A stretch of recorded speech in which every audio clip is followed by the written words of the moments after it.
Hello, welcome to my channel, Virginia Cryptid and Paranormal Research. Today I'm going to give you a review on a parabolic I recently purchased here early in the year as to make it another tool in my toolkit while we're out doing our cryptid research. Yeah, you can laugh if you want. I mean, there's things out there you can't explain. And anything paranormal that we come across, as well as regular wildlife. It's fun to do that when you're out in the field. I'm currently at my home right now. Standing by the North Fork Shenandoah River, which runs at the back of my property. We get a lot of wildlife through here, but I didn't want to do any recording around here. The recording that you're going to hear after my review is from the George Washington National Forest, the Shenandoah Valley here in Virginia. We just recently completed a week-long primitive campout. You carry in what you want to take and you take it out when you leave. That's the only way I like to camp primitive. I don't like campsites you pay to play and all that. No, forget that. That's me, though. Nothing against them, just me. But anyway, get back to the parabolic. I'm not an expert in this. I know there's a lot of different styles out there, different sizes, shapes. People even make their own, from what I've seen. I tried one a couple years ago. It's a cheap version. When I listened to it, one of my friends had it. I was not impressed. I could be wrong with my assessment. When you turn it on, it seemed like there was a lot of hum or static in the background. That was constant, and you had to listen through that to listen to hear the sounds that you're picking up. I don't know if the gain could have been set too high. That could be a possibility, but again, I'm not an expert in all this stuff. I just was not impressed with it. So what I later on last summer, Daniel Benoit, the founder of the ECBRO, the East Coast Bigfoot Research Organization, which we're a member of, has this style of parabolic that he got from a KRYDER Explorations. Uh, he just got the parabolic that came with his. He got the mic, the recorder separately. But I listened to his. I liked the way it sounded, how clean it sounded. So I bit the bullet, went ahead and purchased mine. When I went online to purchase this at KRYDER Explorations, the mic is now part of the kit.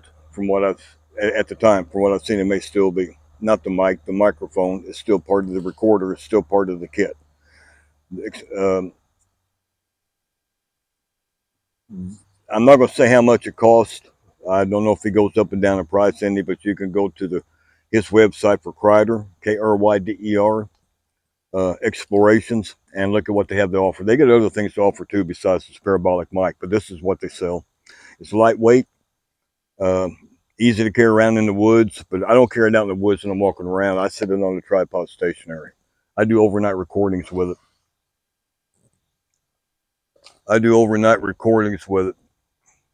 Something fell over there, probably the tree.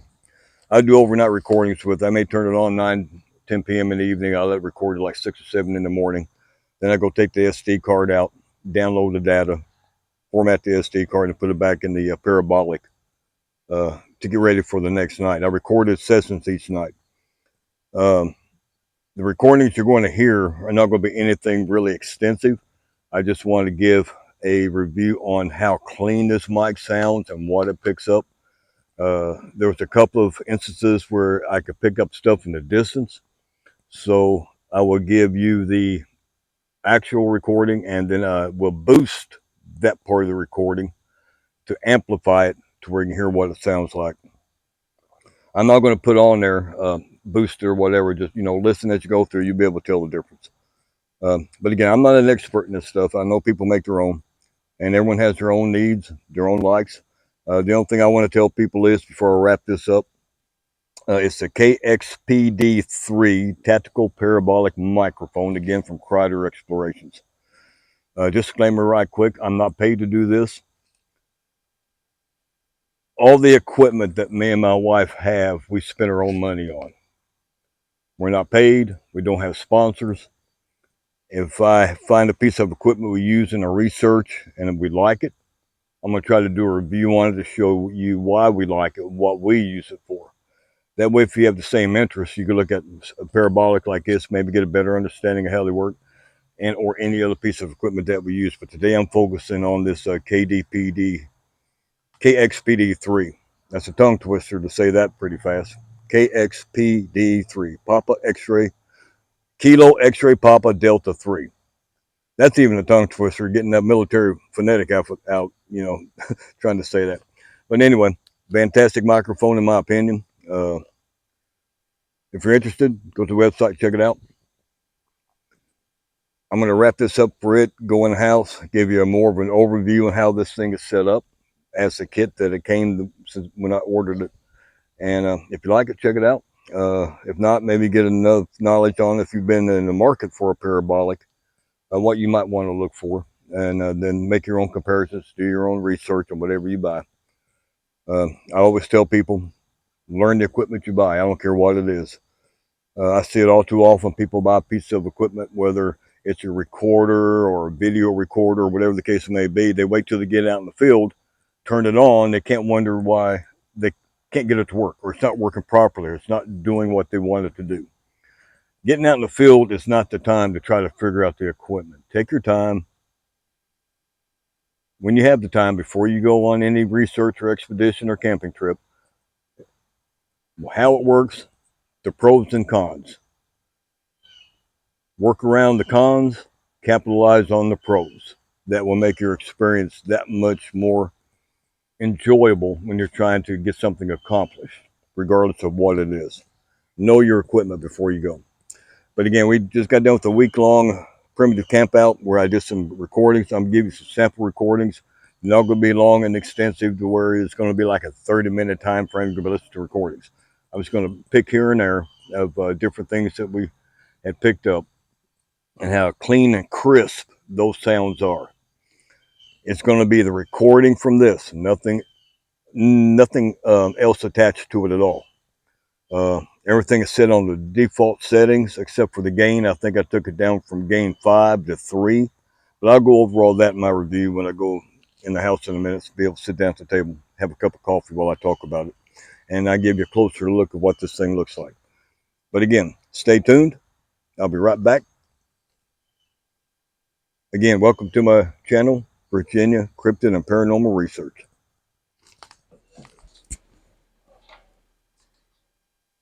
Okay, now that I can sit down and relax a little bit, if Luna will leave me alone. What you doing, girl? All right, a quick review of the KXPD3 Tactical Parabolic Microphone from KRYDER Explorations. Like I said, it's lightweight.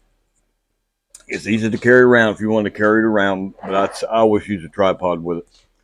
The microphone itself comes as you see it. The stem here I put on, it's an accessory if you want to use it. I do use it, and I'll show you why here shortly. The ceremonic recorder is an SR-R1. I'm not going to go into all the details with the ceremonic recorder. It does have different settings in it that you can utilize. If you want to know more about that, you can look that up on the internet to get to more specifications on what this is capable of doing. And again, it's the SR-R1 recorder. The parabolic has a stem on the inside. It's got two placement settings. It's got one on the innermost side of the stem closer to the dish itself. With this setting, it gives you a more narrow focusing area to pick up sounds with. Again, if you look it up on the internet on his website, it'll give you more specification how that works. But it narrows the field for more distance, is what they're saying. The outermost setting, if I remove the microphone up to here, widens that view, that widens that area to pick up more sound left and right. I have not used that. All the recordings you're going to hear is set on the innermost setting.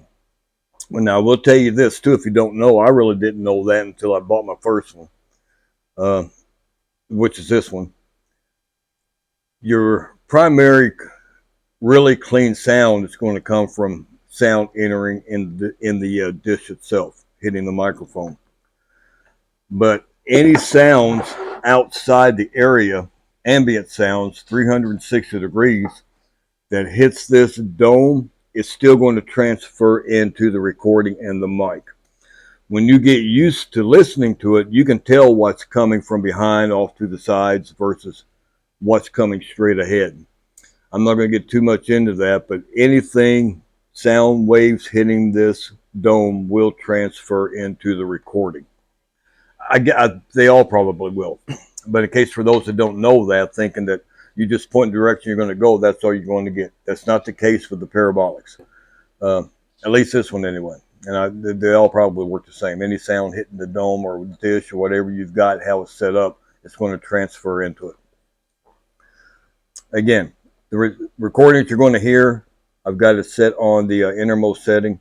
I do have a wind muff on it. I just leave that on there. I don't take it off in case it gets a little breezy. And you're still going to pick up, depending on how strong the breeze is, you're still going to pick that up somewhat. The parabolic itself, again, comes just as you see it. The stem here I put on, which is an accessory with it, is for attaching different types of equipment. You may want to set a camera up here. You may want to set other recorders up here. That's what I do. I set up other recorders. I'll tell you why. This ceramic recorder comes with a AAA battery, only one, and it's rated for like a 5-hour life on the battery. I do overnight recordings. That's not going to last the entire time that I'm out doing recordings. So what I do is I hook up a external battery pack. Up here at the top, you have this slot for your SD card and to be able to plug in a power source at the top.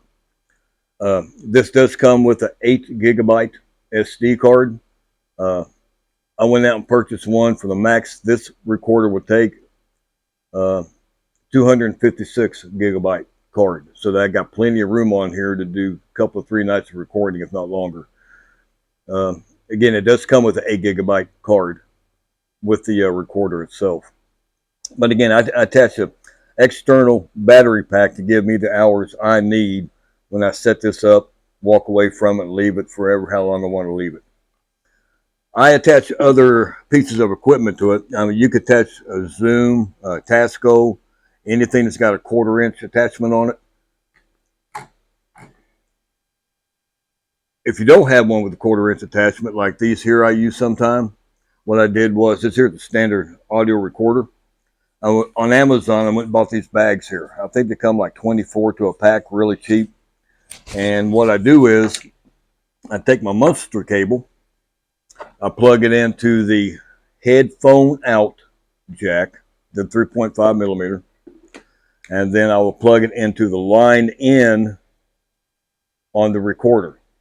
You'll also do that with your Zoom if you want to record from this into your Zoom. That way I have a second recorder. The reason I do that is, if by some chance the SD card would mess up on either one of these, I still have a backup of what I got from the night before. Now, if you don't want to plug the parabolic into your accessory recorder, you don't have to do that. You could just set it on here to record independently, which is a nice setup, whether it's camera, other recorders, or whatever. When it comes to the setup, there's a little nut down here at the bottom. You slide that in, screw this stem into it, and then you've got your 1/4 inch up here to attach any accessories to it. What I found interesting, well, one thing I do is what I like, depending on, all of these things are cut differently as far as depth wise. And if you can't really adjust it to where you can't get it down tight enough, or you can't get it to face in the direction you really want it to face, even though all of these will pick up 360. I bought these little rubber washers on Amazon, which is perfect. It's got a 1/4 inch hole in it. They're soft. You can put this on top of the stem, screw in on any accessory you want, and give it a cushion between the hard stem and the mic itself, and the recorder itself. Pretty handy. And plus, with that compression in there, you can tighten it down as tight as you want, or you have enough tightness in there to where you can actually move this in a direction where you want to point it. That's just a forethought. That's what I got. They really come in handy. I'm glad I got them, especially if you want to point it in a certain direction. If you get one of these Movos, which has the 1/4 inch on the top, be able to put a recorder on or whatever, it's got the larger adapter at the bottom. 1/4 inch is going to be way too small. So I got the accessories off of Amazon.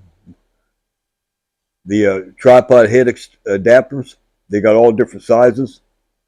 I could just screw this into the bottom on that. It's a proper fit. And then at the bottom, you got the 1/4 inch to where you can put the 1/4 inch on top and then screw that down. Of course, I'll put a rubber piece on it too. Just I like that little bit of cushion, that little bit of compression, plus it may even take some vibration out of it. But that's another thing you don't want to overlook, depending on the setup you got. They do make adapters pretty much for everything that you may want to input in your setup. The reason I got, oh no, hold on a minute. I also got these here. Got these off of Amazon. They're pretty cheap. They're tripod extension cables, and they come in, this is a kit. It came in 3 different sizes. And if I got my sizes right, they're all 1/4 inch. They make them different sizes. 1 inch, 2 inch, 3 inch. You can screw these on top if you want, screw them together and increase the height if you want more height on the top of any accessories you're going to put on there. So I can put this up here, attach that to it, and I'm way above the dome itself. And again, that's just an option. But the reason I got these, I got one of my IR cameras, the power cord, which I attach my external batteries to, because batteries in, I want to make sure I got enough power to run these overnight too. Where it's positioned with the tripod screw in here, the 1/4 inch. When I put this on here to put on the tripod, that covers up the hole. I can't not plug in an accessory power source. But that's where these come in handy, depending on what you got and what you want to set up. They, I could screw this into here. Screw that onto the base of the tripod mount. And now I've got that height up there, which frees open the port at the bottom to where I can plug in the accessory. I'm just giving this as an afterthought on why I've got some of this equipment and what I use it for, in case some of you may be having problems or the same issue, haven't thought of this yet. Most of you probably have. Sorry, Luna, I didn't mean to scare you, girl. These things are a little slippery. Some of you may already have, but I just want to throw that out there just to cover it while I'm doing this review. They come in handy with the use of this also. I just want to throw that out there. But again, with these mics and these recorders, I like to have all options available, because I hate to get out in the field and then maybe there's something I haven't even thought of yet. You might want to leave a comment in there that I might want to consider, or anybody else on our teams may want to consider to try to utilize. It would be appreciated. But I just want to give that little overview on that while I got some of these extra accessories while I had the chance. The headphones is the KX headphone by TrueCom. I bought it separate. I do have other headphones here at the house, but I wanted something dedicated to this, if I just wanted to sit and listen to it sometime when I'm out in the field or wherever. I got them off the KRYDER Exploration's website also. It costs a little bit more for it. It's not part of the kit.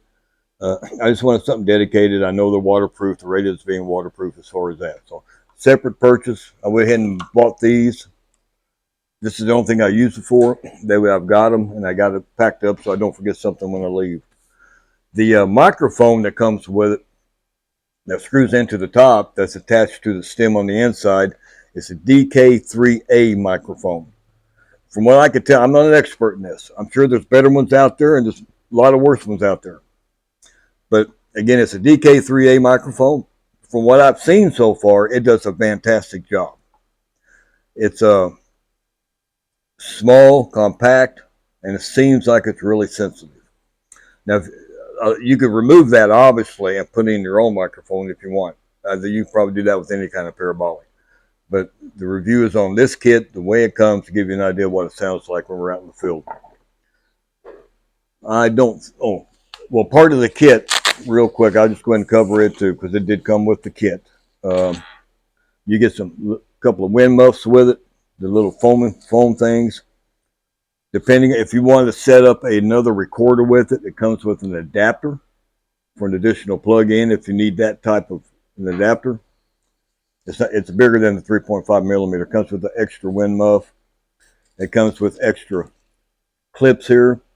If you want to take that mic and use it as a lavalier mic, like I have attached here, I assume that's what that clip's for. You can attach it as a lavalier mic.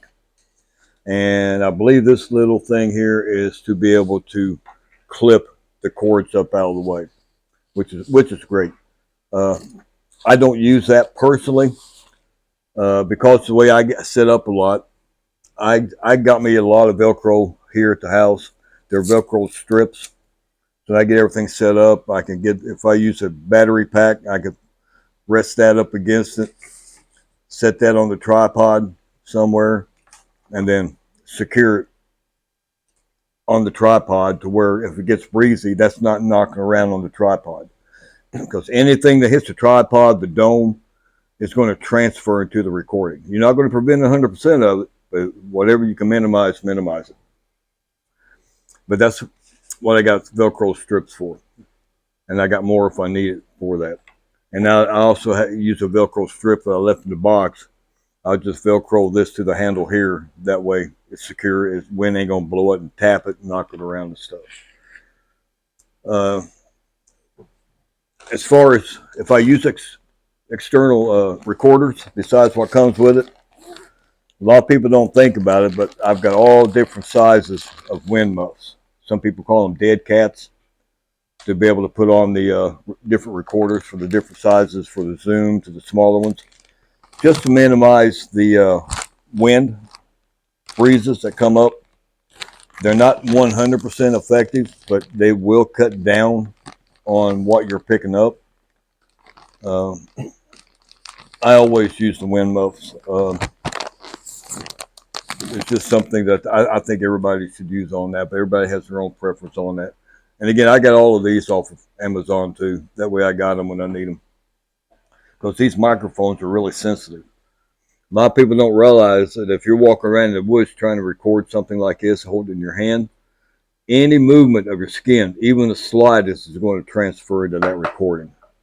And it could really mess up. But you may get a good recording of a bird or whatever you're trying to capture, or something unknown. Then you got all this movement in the background that's being transferred because you're actually hand holding it. This has a handle which minimizes that. Now, if I sit here and do all this, yes, it's going to pick up. But you can get a solid grip to where you're going to minimize any movement. They do make little handles for these things too that you can screw into the bottom. That way you can hold it any way you want. I got one in my kit too in case my wife needs that sometime when she goes out. But other than that, I think I pretty much covered everything on the parabolic itself, the accessories I use, why I got some of the other accessories, just as a highlight to throw it out there. Give you ideas if you haven't thought about it already and why I use them. And again, most of this came off of Amazon. Came off of Amazon, came from the Zoom came from the manufacturer. This comes from KRYDER Explorations. Because everybody knows when it comes to Amazon, they may have that name on there, but it's a knockoff. If I'm going to invest my money into something for a tool that I think is going to make a difference, I'm going to go to the actual manufacturer and order that piece of equipment. Some things don't matter, like, wind muffs are easily replaceable. These are easily replaceable. Cheaper recorders, which do a fantastic job. I look up reviews all the time on stuff before I buy it. But I have not seen, I could be wrong, but when I try to review this parabolic, I did not find anything on YouTube for it, except for one video. I think it might have been an older video to where everything was broken down, and it came broken down. They were showing you how to put it together and how the setup was. But I'm going to give them a fair shot since I did buy this. Again, we're not paid. It was sent to me for free to review. We don't have sponsors. I spent my own money to buy this. Everything you see, and plus what you don't see, we spend our own money on. And if I feel that if we get a piece of equipment for what we use, we like it, I'm going to try to do a review on it. That way give you a sense of what we do. And then if you're trying to figure out, you may want to use some of what we got or set up stuff to differently than what you're doing. Uh, that's why I like to doing some of the reviews. I don't want to get overwhelmed with reviews, but if I think it's going to make a difference and it's really worth it, I'm going to do a review on it. Again, I'm going to follow up right after this real quick with the audio recordings. I'm not going to have a bunch of them, just some for samples so you can hear what this parabolic sounds like. And all these were night recordings, by the way, from around 9 p.m. or 10 to around 6 or 7 in the morning. And so you get a sense of what I think is a very clean sounding parabolic. You don't get a lot of, like hums and static and stuff like that, in my opinion, on this. But you got to hear the recordings to understand what I'm saying, obviously. And for something you're interested in, go to his site, check it out. If something you want to get, by all means, purchase it. But again, it's a KXPD3 Tactical Parabolic Microphone. They do come in different colors, a couple of different colors, like 3, maybe 4. I like the olive. It blends in with the background and stuff, especially when you're out in the woods. That's why I got the color that I did. But if you got any questions, please leave them in the comments below. Any suggestions, leave them in the comment below. And if I got any answers for any questions that may be there, I'll give an answer. If I don't, I'll try to research it or tell you I don't know what that answer is. So like I said, a lot of this stuff I'm not an expert in. I'm learning as I go to. We got into paranormal and cryptid research here within the last 5 years. I've not seen a Bigfoot, don't get me wrong. And not every tree knock I hear and crackling of bushes and stuff is going to be a Bigfoot. I know that. But I was raised with paranormal things that happened growing up. And it's instilled the interest in me now that I'm retired twice. I retired from the Army in '98. I retired from a local sheriff's office here in 2018. And now that I'm retired, I can actually do what I want to do. And this is quite fun to do. We go camp, primitive areas, one from the camaraderie to have fun and to do research. And if we do find something that we can't explain, we try to debunk it. We don't jump off of a cliff and every shadow is a Bigfoot. No, we don't do that. With my mindset in law enforcement, 40 years, 21 in the military, and then with the local sheriff's office, I want answers. Yeah, you see too many videos of stuff that's made up. You don't know what's real and what ain't. And a lot of it's just clickbait. I'm not going to do clickbait. But if you want, please like and subscribe to the channel. But I'm not into it for the money. I just want to get information out there, what we do. If we get anything interesting, I'll make a video. But I'm not going to put a lot of what I call fluff on there. I don't want fluff on my channel. If I have a fun video, I might put that on there too for a wife. I mean, just like when I had my wife operate, except for the dispersion of bear spray, what I felt, she's never handled a canister before. So I had put one on her pouch, told her the safety aspects of that, the do's and don'ts, and how to properly bring it up and the arms extended and stuff like that. That's pretty funny video. She tries my patience at times, but I mean, you got to have fun when you're doing it too, but be serious at the same time. We do have black bear here in Virginia, but you rarely see them. You don't have a lot of bear attacks, but you never know. A situation may come up, a wounded bear invading its territory, a sow and her cubs. You got to be prepared for self-defense, and we take multiple ways to defend ourselves when we're in the woods, because like I said, we're in primitive areas. We're not around campsites with 100 people around you and stuff, and that type of stuff. But again, to get off of that rant here, I want to close this out so I can get the audio recordings lined up so you can hear them. But again, thanks for watching. And again, this is a KXPD3. It fits our needs. It's another tool in my toolkit besides their IRs and thermals and recorders and eyes and feet on boots on the ground. It's another tool in the toolkit, and it just enhances our experience while we're out there, especially when you catch a lot of different types of wildlife that people don't normally hear at nighttime when you come out after dark. And then you're going to hear sounds, or you're going to be guessing about what it's at. But anyway, I'm going to get off of that rant. Again, thanks for watching. Like and subscribe if you want. Take a look at this from KRYDER Explorations if you want. If nothing else, I hope I gave you an overview of how parabolics work if you've never held one or you're thinking about getting one. But do your research before you put your money out. The audio will be coming up. Stand by. Thank you again.